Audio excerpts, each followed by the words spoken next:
But how about that question of expanding the court? Here's what you said exactly 1 year ago tonight at a Democratic debate. You said, I would not get into court packing. I would not pack the court. That's not what you're saying now. Is the nomination of Judge Barrett reason enough to rethink your position? What is the nomination of what I wanted to do, George? You know, if I had answered the question directly, then all the focus would be on what's Biden going to do if he wins, instead of on, is it appropriate what is going on now?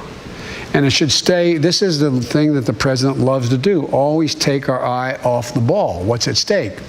One of the things Pete has suggested is, and there's a number of constitutional scholars have suggested as well, that there are at least 4 or 5 options that are available to determine whether or not you can change the way in which the court lifetime appointment takes place, consistent, arguably, with the Constitution.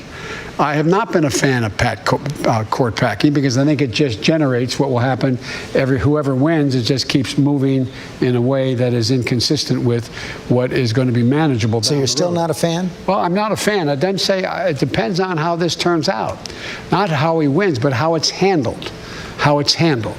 But there's a number of things that are going to be coming up, and there's going to be a lot of discussion about other alternatives as well. What does that mean, how it's handled? How will that determine whether you're for expanding the court? For example, there's actually real live debate on the floor. If people are really going to be able to have a time to go through this, you know, I don't know anybody who's gone on the floor and that's been a controversial justice in terms of fundamentally altering the makeup of the court that's gone through in a day kind of thing. I mean, it depends on how much they rush this. And you think about it, George. Here you got a lot of people not being able to pay their mortgage, not being able to put food on the table, not being able to keep their business open, not being able to do anything to deal with what's going on in terms of the economy as a consequence of COVID. And they have no time to deal with that, but they have time to rush this through. Well, right now, it looks like they're going to have a vote around Halloween. So if they vote on it before the election, you are open to expanding the court? I'm open to considering what happens from that point on.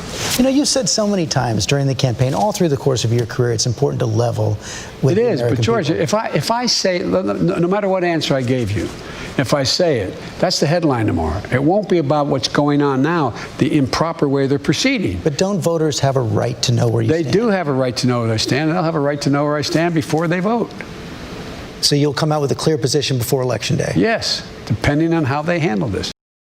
They're really showing themselves to do really well. Come on, man.